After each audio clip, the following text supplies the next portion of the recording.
Ayan, magandang gabi po sa inyo lahat. Andito po muli yung Consult TV page, muling nagbabalik at muli tayo magbibigay ng reaction.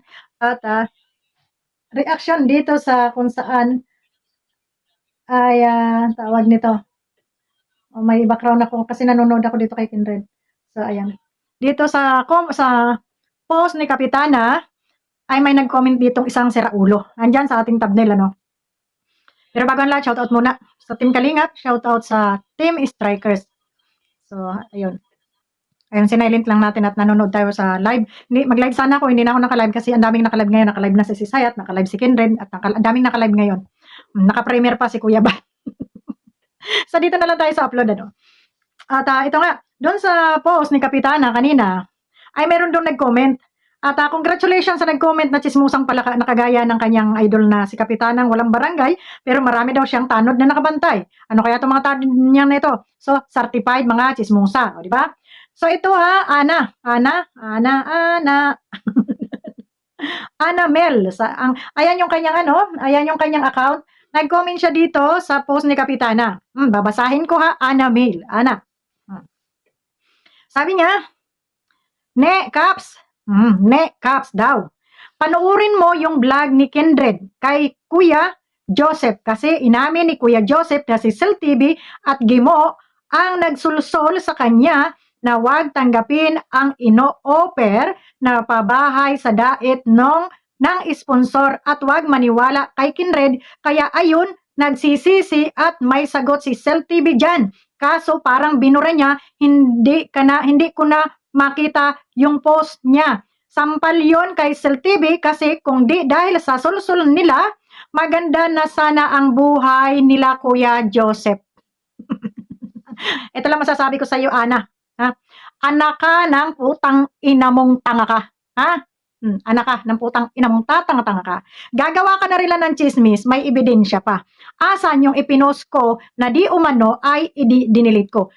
Noong mapanood ko yung sinabi ni Tatay Joseph, nag-live agad ako at wala akong nakapos na bubita kang tanga ka na manang-mana ka dito kay Kapitanang walang barangay. Kasi dito ka nag-comment eh. Dito ka nagyayabang. Anong sagot dito ni Kapitana? Sige po, sisilipin ko.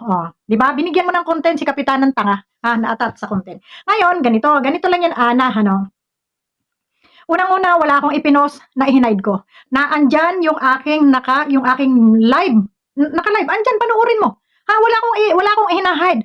Dahil walang dapat isampal sa pagmumukha ko. Bubita ka. Dahil kung may away si Kindred at saka si Gimo, away nila yan, mga sponsors nila, yung mga sponsor nila, nag-sol sa kanila. Wala akong pakialam sa sulsulan nila. Pero, yung opinion ko, yung suggestion ko kay Tatay Joseph, hindi panunulsol yun. Iba yung suggestion, iba yung panunulsol. Bubita, tanga. Ito lang sasabihin ko sa'yo, bago ka mag-comment, ayusin mo yung comment mo. Lalong-lalo dito sa sinasabi mong sampal sa pagmumukha ko. Alin ang sampal sa pagmumukha ko dito? Makinig kang tanga ka. Kung pinabahayan yan, ni Kindred, doon sa dait, sa tingin mo, yayaman ba siya? Gaganda ba yung buhay niya? Kung nakita nyo nga, maganda ang iniwan ni Kindred na bahay, Maganda. Iniwanan siya, alam ko may iniwang kaunting halaga sa kanya.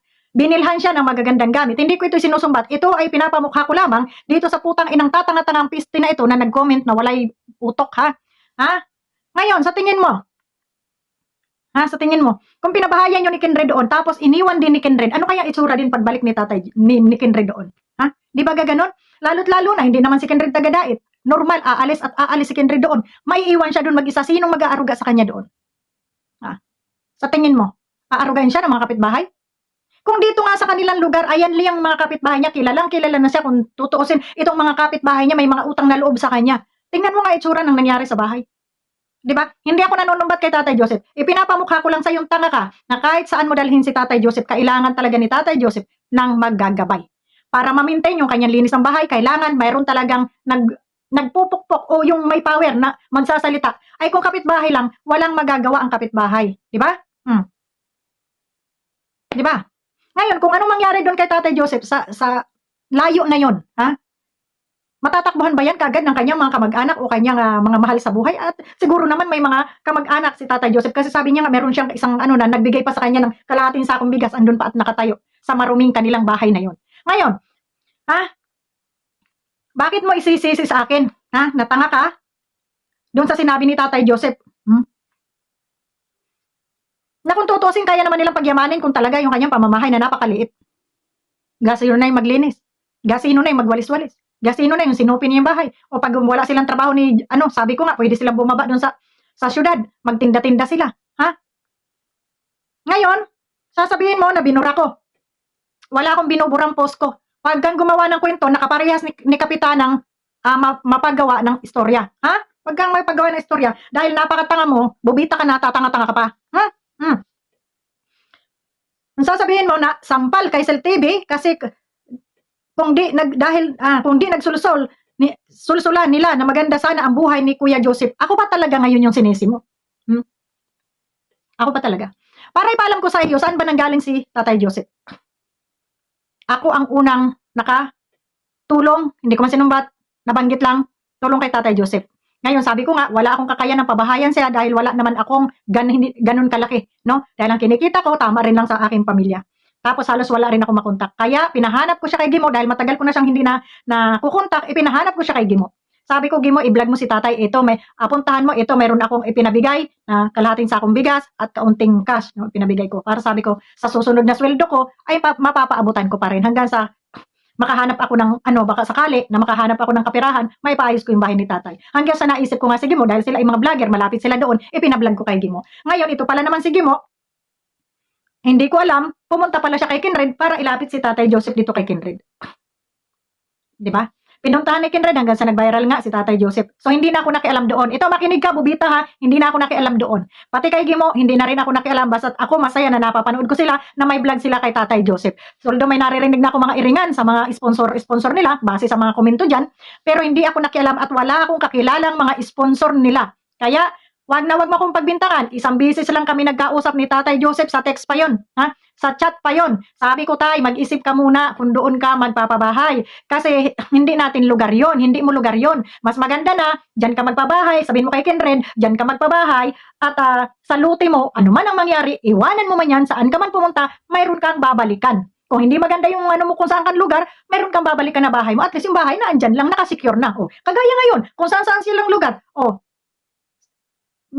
may bahay sila, di binalikan nila. Yun yung gusto kong iparating, unawa doon kay Tatay Joseph. Ha? Hindi ko sinulsulan si Tatay Joseph. At maliban noon, hindi ko na rin nakontak si Tatay Joseph. Nakikita ko na lang, ibinablog nga ni Gimo, kinukuha yung bata, at ibinablog, or dinadala doon. So, hindi na rin ako nagkaroon ng pagkakataon na mag-usisa pa, magtanong pa, dahil sa dami rin naman ng aking mga obligasyon sa buhay, at akala ko naman ay maayos lamang yung kanyang pamumuhay. Akala ko normal pa rin yung pamumuhay ni Tatay Joseph dahil nga dadalwa lang sila. Kayang-kayanan niya kung may konti siyang puhunan. Naisip ko na baka may, at saka nakikita ko naman si Gimo, nag-aabot-abot naman doon. So, akala ko normal pa rin. Kaya, ipinaubaya ko, ulitin ko, pinaubaya ko yun sa kanila. Kaya kung ano man ang sinapit ni tatay, dyan sa binablog ngayon ni Kinred, na talagang sila ay bagong, kumbaga,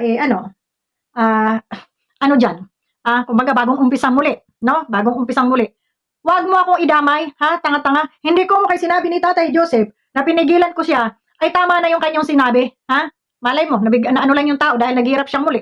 Tapos hindi na binalikan ni Gimo. Baka naisip ng tao na siguro kung nandun ako sa diet at tinanggap ko yung ni Kinred, ay siguro yung maganda yung buhay namin. Pero para sa akin, kahit saan dalhin ng tao, kung gusto mong umasinso, nasa sayo yan.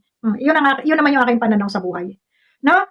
Kaya huwag mo sabihing sinulsulan ko. Dahil wala akong maraming kontak, hindi ko nakausap ng permanente si Tatay Joseph simula nung i-vlog na nila. Na nakachat ko lang yon parang 2 beses noong magpapabahay na.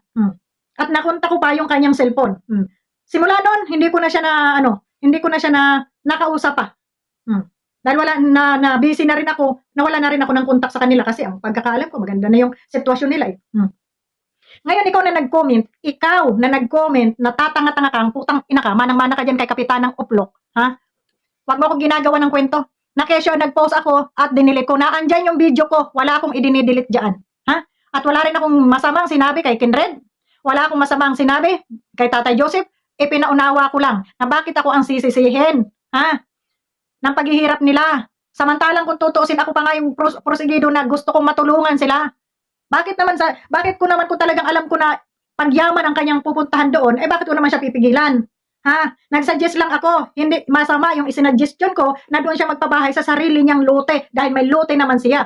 Ngayon, kung gusto niyang pumunta ng diet, di pumunta siya. At least may bahay silang babalikan kung dating ang panahon na hindi sila magkaigi doon sa diet. Di ba ka? Ay kung doon sila sa Gait nagbabahay, tapos bumalik sila ng Maynila, saan sila pupunta? Saan sila uuwi? Tapos hindi sila nagkaigid doon sa Gait. Hmm. Mali ba yung suggestion ko? Ha, bubita ka? Sarap mong sampalin eh. Napaka-chismosa mo. Ha? Ikaw na nag-comment ka, ha? Ikaw na ani ka. Ani ba to? Hmm?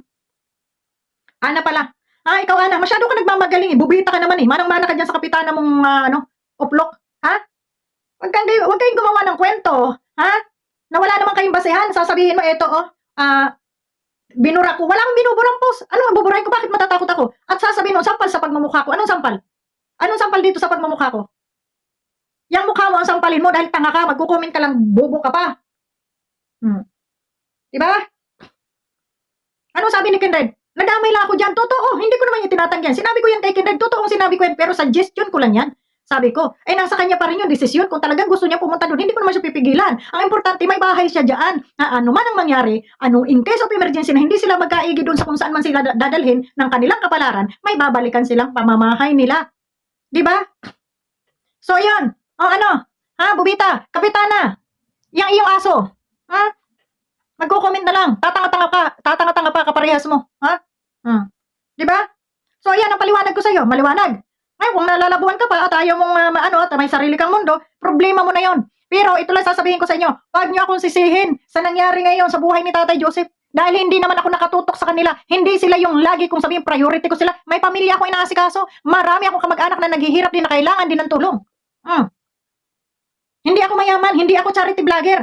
Ha? Dahil inuuna ko yung pamilya ko, yung pagkain ng mga anak ko, yung pagkain ng aking mga apo. Sa aking kakarampot na sweldo, kailangan hati-hati yan. Wala naman ako sinisweldo dito sa YouTube eh. Kung meron ba, kagaya nung iba dyan, kagaya ng kapitana mo na yan, na kumungkuda ng kuda, o sarili lang yung sweldo niya, may sinasahod sila, baka sakali. Kaso wala eh. Sinasabi ko, ilang buwan itong aking channel na to. May kita ba to? Hanggang hindi man lang makarating doon sa minimum. Buti kung kagaya nito nila, ito may mga palipad sila. Di ba? Kayong ganyan. So, yun lang ha, chismosan pala ka. Ha, magko-comment ka na rin lang. Ayusin mo yung comment mong bubita ka. Wala akong hinahide na post. Nandiyan yung video ko, ha, yung may mukha ni Tatay Joseph. Yun ang tingnan mo, tanga. Ha? Wala akong hinahide. Sabihin mo pang sampal sa mukha ko, yung mukha mo ang sampalin ko, punyeta ka. So, yan lang. Maraming salamat and God bless po sa ating lahat. Bye-bye.